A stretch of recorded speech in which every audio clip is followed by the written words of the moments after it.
হতে হয়েছিল যাকে, সেই প্রমোটার তিনি স্টুডিওয়ে আসবেন আর কিছুক্ষণের মধ্যেই। আমরা এবার বারাসাত আদালতে চলে যাব। বারাসাত আদালতে নিয়ে যাওয়া হচ্ছে, সেখানে পেশ করা হবে। 14 দিনের পুলিশ হেফাজত চাইবে পুলিশ। সরাসরি চলে যাব, জিয়াউলের সঙ্গে কথা বলবো। জিয়াউল, কি অবস্থা বারাসাত চত্বরে? অনেকে অভিযোগ করছেন যে এই রকম কোট আনকোট অত্যাচারীকে নিয়ে আসা হচ্ছে, পুলিশ একেবারে তাকে প্রচন্ড নিরাপত্তা দেওয়া দিচ্ছে, কারণ এর মধ্যে তো অবশ্যই হাইকোর্টের গাইডলাইনও আছে, ডিম ছোড়া বা এই ধরনের কিছু। এই ডিম নিয়েও কি প্রস্তুত ওখানে লোকজন? একদম, দেখো এই মুহূর্তে কিন্তু বারাসাত আদালত চত্বরে, অর্থাৎ একদম আমি আদালতের মধ্যে রয়েছি। এখানে কিছু সময়ের মধ্যে কিন্তু দেবরাজ কে তাকে নিয়ে আসা হবে, কিন্তু তার আগে তুমি দেখতে পাচ্ছ প্রচুর পুলিশি নিরাপত্তা। তার কারণ একদিকে হাইকোর্টের নির্দেশ যে কোনো আসামিদেরকে এই ডিম ছোড়া বা ডিম থেরাপি করা যাবে না।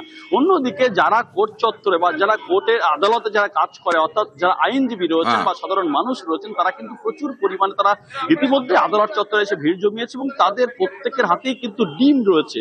অর্থাৎ একজন অভিযুক্ত এবং যিনি মানুষের দীর্ঘদিন ধরে মানুষকে অত্যাচার করেছে, তাকে কেন এই ডিম ছোড়া বা তাকে নিয়ে প্রতিবাদ করা যাবে না, এই অভিযোগ তারা প্রচুর ক্ষোভ রয়েছে। আমরা দেখাবো যে আজকে এই আদালতে কি হয়, দেবরাজ চক্রবর্তীর বিরুদ্ধে কি পদক্ষেপ করে আদালত।